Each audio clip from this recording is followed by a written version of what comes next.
அனைவருக்கும் வணக்கம். இந்த பகுதியில் நம்ம பார்க்க போறது சதுரகிரி மலையை பத்தி, அதோடைய தொடர்ச்சி. இது ரெண்டாம் பாகமா உங்களுக்கு வெளியிடுறோம். இது வரைக்கும் பாத்தீங்கன்னா சதுரகிரி மலையில கவுண்டி நதியை பத்தி உங்களுக்கு சொல்லியிருக்கு. இப்ப பாத்தீங்கன்னா கவுண்டி நதியில இருந்து நம்ம ஆரம்பிக்க போறோம். கவுண்டி நதிக்கு பாத்தீங்கன்னா பாவகாரி நதி, அச்சு ஊத்துன்னு பெயர்கள் உண்டு. கவுண்டி நதின்னு இதுக்கு பெயர் வர காரணம், கவுண்டிய முனிவர் சிவபெருமானை பாக்குறதுக்காக சதுரகிரி மலையில கடுமையான தவம், கிட்டத்தட்ட 12,000 ஆண்டுகள் அங்க கடுந்தவம் புரிஞ்சிருக்காரு. அவர் அப்படி கடுந்தவம் புரியறதுனால அவரோட உடம்புல இருந்து வெப்ப கதிர்கள் அதிகமாகி சதுரகிரி மலை முழுவதும் பரவ ஆரம்பிச்சது. அதனால அங்க இருக்கிற நீர்நிலைகள் ஃபுல்லா வற்ற ஆரம்பிச்சது. அங்க உள்ள சித்தர்கள், முனிவர்கள், ரிஷிகள், மிருகங்கள் எல்லாத்துக்குமே தண்ணி இல்லாமல் தவிக்க ஆரம்பிச்சாங்க. இதை கண்ட சுந்தரமகாலிங்க பெருமான் அவர் முன்னாடி அவதரிச்சு கவுண்டிய முனிவருடைய தவத்தை முழுமை பெற செஞ்சாரு. முனிவருக்கு காட்சி கொடுத்த சிவபெருமான் தன்னுடைய தலையில இருக்கக்கூடிய கங்கையிலிருந்து ஒரு துளி நீரை அவரு சதுரகிரி மலையோட நடுப்பகுதியில ஒரு துளி நீரை அவர் செலுத்தினாரு. சுந்தர மகாலிங்கர் தெளிச்ச அந்த ஒரு துளி நீர் அந்த இடத்துல ஒரு புனிதமான ஒரு நீரோடையா பெருக ஆரம்பிச்சது. சிவபெருமானால் உருவாக்கப்பட்ட கவுண்டிய முனிவர் மோட்சமடையருக்கு கிடைச்ச அந்த நீரினால அந்த நதிக்கு கவுண்டிய நதி, கவுண்டிய தீர்த்தன்னு பெயர் பெற ஆரம்பிச்சது. அதுக்கு இன்னொரு பேரான பாவகிரி நதின்னு அதுக்கு பெயர் வர காரணம், மௌல தேசன்னு ஒரு நாட்டுல பாத்தீங்கன்னா சோமசீலன் அப்படின்னு ஒரு அரசர் ஆண்டு வந்தாரு. அந்த அரசர் மிகவும் ஒழுக்கக்கேடான செயல்களை செஞ்சுட்டு வந்துட்டு இருந்தனால அவரோட உடல் முழுவதும் நிறைய வியாதிகள் பரவ ஆரம்பிச்சது. பிறகு அந்த வியாதிகளை அவர் போக்குறதுக்காக காசில சென்று தினமும் குளிச்சுட்டு வந்திருக்காரு. இதை அங்கிருந்த ஒரு சித்தர் பார்த்து அவரோட ஞான திருஷ்டியால காரணத்தை புரிஞ்சுட்டு சோமசீலனுக்கு பாவ மன்னிப்பு கொடுக்கும் பொருட்டு அவரு இந்த சதுரகிரி மலையில உள்ள கவுண்டி நதியை பத்தி அவர் சொல்லி பூலோக கைலாசமான சதுரகிரி மலைக்கு சென்று அங்க குளிக்க சொல்லியிருக்காரு. சோமசீலனும் அவரோட பேச்சை கேட்டு சதுரகிரி மலைக்கு கவுண்டிய நதியில நீராடி இருக்காரு. இதனால பாத்தீங்கன்னா அவருடைய உடம்புல உள்ள வியாதிகள் குணமாகி அவர் முழுமை பெற்றிருக்காரு. அவருடைய பாவத்தை அந்த நதி போக்குனால அதுக்கு பாத்தீங்கன்னா பாவகரி நதின்னு ஒரு பெயரும் இருக்கு. அதுக்கு அடுத்தது அத்திரி ஊத்தி அத்தி நதினு அதுக்கு ஒரு பேரும் இருக்கு. காரணம், அங்க பக்கத்துல அத்திரி முனிவர் வாழ்ந்து வந்தனாலையும் அதுக்கு அத்திரி ஊத்தின்னும், அங்க சுத்தி அத்தி மரங்கள் அதிகமா இருக்கனால அதுக்கு அத்தி ஊற்றுன்னு பெயரும் அதுக்கு இருக்கு. இது போல கவுண்டி நதிக்கு மொத்தமா 3 பெயர்கள் அங்க வழங்கப்படுது. அதுல முக்கியமாக கவுண்டி நதி பாவகரின்னு பேர் இருக்கு. இந்த நதி பாத்துட்டீங்கன்னா உங்களுக்கு மூலிகைகள் நிறைய வரனால நம்மளோட உடல் வியாதிகளை அனைத்தையும் போக்குறதுன்னு சொல்றாங்க. இந்த தண்ணியில் நம்ம குளிக்கும் போது நம்ம அப்பயே அந்த உடம்புல உள்ள எனர்ஜி நம்ம ஃபீல் பண்ண முடியும். கவுண்டி நதி நம்ம முடிச்சுட்டு அதுல இருந்து ஒரு 4 கிலோமீட்டர் நம்ம முன்னேறி போனோம்னா அங்க பாத்தீங்கன்னா பசுமிதி பாறைன்னு ஒரு இடம் இருக்கு. பசுமிதி பாறைங்கிறது ஒரு பெரிய பசுவோட கால் தடம் அங்க இருக்கும். அதாவது இந்திரலோகத்துல உள்ள காமதேனு பசுவோட கால் தடம் அப்படின்னு சொல்லுவாங்க. நம்ம என்ன கேட்டாலும் அது கொடுக்கக்கூடிய காமதேனு கால் தடம் தான் அந்த பாறை கிட்ட இருக்கிற பசுவோட கால் தடம்னு சொல்லுவாங்க. நீங்க அதை பார்த்த பிறகு அங்கிருந்து ஒரு 2 கிலோமீட்டர் தொலைவில் நீங்க போனீங்கன்னா உங்களால கோரக்கர் குகையை பார்க்க முடியும்.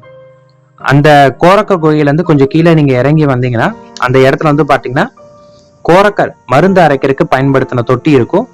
அது பக்கத்திலேயே பாத்தீங்கன்னா கோரக்கர் தொட்டி, அதாவது கோரக்கர் குண்டா அப்படின்னு சொல்லக்கூடிய ஒரு இடமும் அங்க இருக்கு. போகர் பழனியில் உள்ள நவபாசனம் செய்யறதுக்காக கோரக்கர் அவரு அந்த அரைச்சு கொடுத்த இடம் தான் இந்த கோரக்கர் குண்டா அப்படின்னு ஒரு பெயரும் அதுக்கு உண்டு.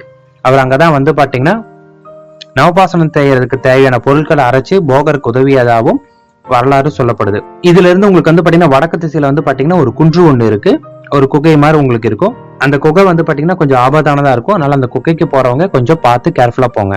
கோரக்கர் கோயில இருந்து சுமார் ஒரு 2 கிலோமீட்டர் நீங்க தூரம் போனீங்கன்னா அந்த இடத்துல உங்களுக்கு பாத்தீங்கன்னா இரட்டை லிங்கம் இருக்கும். அந்த இரட்டை லிங்கம் ஒரே அளவா இருக்கிற மாதிரி இருக்கும். அது பக்கத்திலே பாத்தீங்கன்னா இரட்டை நந்திகளும் இருக்கிற மாதிரி இருக்கும். இது பாத்தீங்கன்னா இந்த இடத்துக்குள்ளான ஒரு சிறப்புல இதுவும் ஒண்ணு. இரட்டை லிங்கங்களை நம்ம வழிபட்டு அங்கிருந்து ஒரு 1.5 கிலோமீட்டர் நம்ம தாண்டி முன்னேறி போனோம்னா நம்ம கண்ணுக்கு பாத்தீங்கன்னா ஒரு ஊற்று ஒண்ணு நம்ம கண்ணுக்கு தெரியும். இந்த ஊற்று பாத்தீங்கன்னா எப்பயுமே வற்றாத நதி ஊற்றாவே உங்களுக்கு இருக்கும்.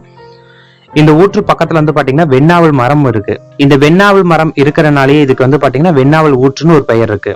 அதே போல இந்த ஊற்றுல இருந்து தெற்கு பக்கத்துல பாத்தீங்கன்னா ஒரு சிவலிங்கமும் ஒண்ணு இருக்கும். இந்த ஊற்று எப்பயுமே வற்றாத ஜீவ நதியாவே இருக்கும். இந்த ஊற்றுல எப்பயுமே தண்ணி இருந்துட்டே தான் இருக்கும். அதே போல இந்த ஊற்று நீங்க நல்லா உத்து பார்க்க ஆரம்பிச்சீங்கன்னா அந்த தண்ணி மேல பாத்தீங்கன்னா ஒரு கொஞ்சம் ஒரு ஆயில் கலந்த மாதிரி உங்களுக்கு அந்த தண்ணி இருக்கும். அதுக்கு என்ன காரணம் சொல்றாங்கன்னு கேட்டீங்கன்னா, காலங்கிநாதர் தைல கிணறு பக்கத்துலதான் இருக்கு. அந்த தைல கிணறு பாத்தீங்கன்னா கொஞ்சம் கசிய ஆரம்பிச்சிருக்கு. அந்த கசிஞ்சு அந்த தண்ணி பாத்தீங்கன்னா எண்ணெய் போல இங்க பரவுதுன்னு சொல்றாங்க. இந்த தைல கிணறை வச்சு நம்ம வந்து பாத்தீங்கன்னா தங்கமே தயாரிக்க முடியும், அந்த தங்கத்தோட கசிவுகள் தான் இந்த வெண்ணாவல் ஊற்றுல இருக்குன்னு சொல்லிட்டு இருக்காங்க.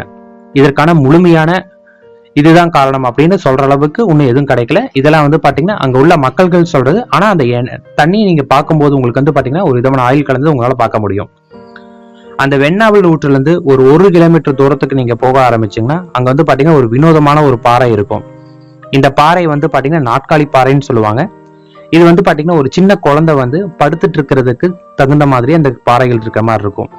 பக்த பெருமக்கள் இது வந்து சித்தரோட அருமையினாலதான் இந்த பாறைகள் உருவாச்சுன்னு சொல்லி அதை வணங்கிட்டு போயிட்டு இருக்காங்க எல்லாரும். அந்த நாட்காலி பாறையில இருந்து ஒரு கிலோமீட்டர் தொலைவில் நீங்க போனீங்கன்னா அங்க வந்து பாத்தீங்கன்னா வனதுர்க்கை அம்மன் கோயில் இருக்கும். அங்க நீங்க பார்த்தாவே உங்களுக்கு தெரியும், ஃபுல்லா எலுமிச்சை பழம் வந்து சூலாயத்துல சொருகி வச்சிருப்பாங்க.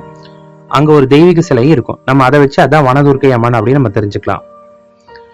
இந்த சதுரகிரி மலைக்கு போறவங்க எல்லாருமே வந்து பாத்தீங்கன்னா விலங்குகள் மற்ற எந்த துன்பங்களும் வராம நம்மளை காப்பாத்துறதுக்காக இந்த வனதுர்க்கை அம்மனை வழிபட்டுட்டு அவங்களோட ஆசீர்வாதம் வாங்கிட்டு தான் அதுக்கப்புறம் அவங்க மேல கிளம்புவாங்களே. இந்த வனதுர்க்கை அம்மனை வழிபட்டுட்டு நம்மளோட பயணத்தை நம்ம தொடர ஆரம்பிச்சோம்னா கிட்டத்தட்ட ஒரு கிலோமீட்டர் தொலைவில் வந்து பாத்தீங்கன்னா நம்ம பார்க்கக்கூடிய ஒரு சிறிய கோயில் இருக்கும். அந்த கோயிலுக்கு வந்து பாத்தீங்கன்னா பிலாவடிவ கருப்பண்ண சுவாமி கோயில்னு சொல்லுவாங்க. அந்த கோயிலுக்குள்ளார வந்து பாத்தீங்கன்னா ஒரு பலாப்பழ மரம் இருக்கும். அந்த பலாப்பழ மரத்தோட அடியில் தான் வந்து பாத்தீங்கன்னா கருப்பண்ணசாமியை வந்து காலங்கிநாதரால நிறுவப்பட்டுச்சு அப்படின்னு சொல்றாங்க.